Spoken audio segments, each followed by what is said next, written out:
I'm a little bit confused about men because I'm trying to get back into dating. Not dated since like October. Went on a date last week. He seemed really nice. We went for food, we went for drinks. We both had a good time. He asked me on the date if I wanted to see him again. I was like, yeah. He was like, yeah, that's cool. I want to see you again. So I get back home. He messages me like, oh, when are you free? And I was like, oh, I'm free like anytime, really, like in the week, like in the evenings I can do. He was like, oh yeah, I can do evenings in the week too. Didn't actually make a decision on what day we were doing. And now I haven't heard from him for like 4 or 5 days. So I think he's ghosted me. But I don't understand what I did wrong. Like, I don't get it. Like, he's a shit texter, and I said once, like, oh, you're a bit of a shit texter, and he was like, oh yeah, I know, sorry. But other than saying that to him, I don't know what I've done wrong.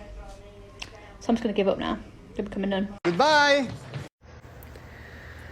So last night was my first date in over 10 years.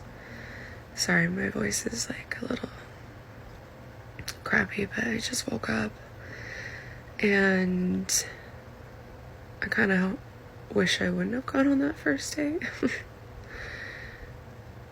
It was like one of those times where they see you and they instantly look you up and down and are turned off.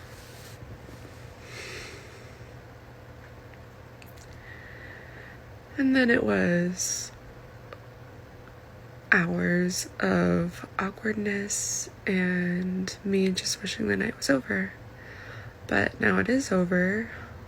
Thank God. Maybe I'm not ready for this. You'll never be ready. Real men of genius.